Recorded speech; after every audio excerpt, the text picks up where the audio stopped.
milligram. The other thing would be what George and I talked about earlier is the PGX also has proven to reset the cortisol levels as well. That's the one that stabilizes blood sugar. But once you get a high level of cortisol, sometimes it's like, let's say there's a dangerous thing happens, you don't want to just relax right away and go, okay, I'll forget that. No, the brain says, no, I got to remember that. That could happen again and again and again. So your body stays having these high cortisol levels, and we have to find ways to help lower those cortisol levels. So, yeah, according to our genetic predisposition, stress affects somebody with heart disease, some people with autoimmune disease, some people with just chronic sugar cravings, and so they become obese. So there's a variety of sicknesses and diseases, as well as dementia. You know, what now they're calling Alzheimer's and dementia is literally another form of diabetes of the brain. So we have diabetes from sugar consumption is diabetes 2. Now we have excess sugar consumption is producing diabetes 3, which is when the brain becomes insulin resistant and can't absorb sugar effectively. And that's another byproduct of high stress levels. Or cocaine use as well will do that too. Okay, let's go to Pahrump, Nevada. Hey, George, welcome to the program. Go ahead, George. You with us? Yeah. Thanks a lot for what you do, and I am impressed with you, Dr. John Gray. I had no idea what all you do. I'm a Vietnam veteran. I'm 63 years old. They're treating me with an SRI called sertraline for PTSD. Right. And I learned after taking it for a month, it zapped me so bad I had no libido whatsoever. Right. It will sink and your guess libido. what? I stopped it, and I went back to drinking beer, and I feel great. Well, let me tell you what beer does, why that's helping you, is you have 50% of the male population has a gene, and the gene converts alcohol into dopamine. And part of what post-traumatic stress disorder is when you're in a stress state, when you're in a war state, it's fight or flight, and that stimulates high levels of dopamine. Those high levels of dopamine is literally like being on cocaine.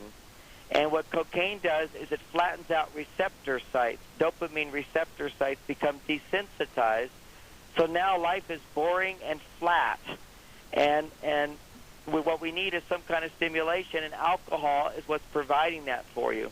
What I would suggest for long-term complete restoration of your brain function after being in that war zone is to take the lithium orotate, 25 milligrams a day, and keep going with your beer. That's going to be fine. But the lithium orotate is going to help balance the brain function by upregulating those receptor sites. And you'll find that life will become as pleasurable as even drinking that beer. Great. And thank you, George, and thank you for serving. We'll take one or two more callers here. Carl in Cincinnati, Ohio. Go ahead. Hi, Carl. Hello. Hi, John. Hi. I wonder if you have any suggestions for erectile dysfunction. I do. I just talked about Tongat Ali, which is going to boost your testosterone levels. This is a natural substance. It doesn't even make testosterone. It opens up the pathways in your body to make the testosterone levels. I'd also suggest that you kick some of the estrogen out of your body. You could take a product called DIM, which kicks estrogen out of the body, or you can just eat lots of cauliflower and steak.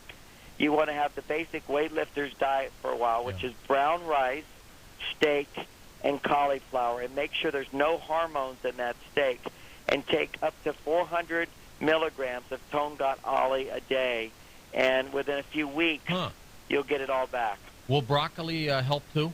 Broccoli, did I not say broccoli? I meant to say broccoli, cauliflower, and Brussels sprouts. Kick the estrogen out of the body, and try to avoid foods that have pesticides because they're laced with estrogen. And, of course, all of your cheap meats and chickens have estrogen in them, so you want to go with the high-quality meats, and you can find them today, which are hormone-free, and that's what's going to restore the libido. Every man has got a libido till he's 100 as long as he can kick those estrogens out and get his testosterone back up. And research in England showed on thousands of people when they did this research that men who have sex 2 to 3 times a week live twice as long over 50 years old, and they have dramatically low levels of heart disease and cancer. What good's your libido at 100, John, if you can't even move? Well, if you've got testosterone at 100, you can move quite well, I promise you. I've seen them. These people, they live in the hills. They walk 4 hours a day. And that's enough. We didn't cover hydration in the body, but I want to quickly say it. Because everybody's getting older, they're all dehydrated. And people are saying drink 8 glasses of water a day. And that will actually cause massive mineral depletion in the body. Because once your cells are dehydrated, they're like dry sponges. And when you drink water, the water just goes straight through you and takes minerals out with it. If you drink water in moderate doses, you could drink up to 8 glasses of, but you have to be walking at least 4 hours a day if you're dehydrated. And it could be just even an hour or 15 minutes to start with and gradually increase to a couple hours a day. That will hydrate your body. Because when you walk, your body burns fat, and fat converts into water inside the cells, and then your cells can absorb the water you drink. Otherwise, these people drinking lots of water can get sicker. John, get your website out for us in these closing moments. Oh, thank you. It's MarsVenus.com is the website. And so I've got lots of relationship advice as well as all this wellness advice that we've looked at tonight. I've also got dates of upcoming seminars in Las Vegas where I'll be teaching all this wellness information and Venus on Fire, Mars on Ice. The book's available at Amazon. It's just become released this weekend. I hope everybody will enjoy that new book. It has many of the tips I've talked about today, plus more. MarsVenus.com. And for questions, you can go to share, S-H-A-R-E, at MarsVenus.com. John, thanks again, my friend. You take care of yourself. Dr. John Gray.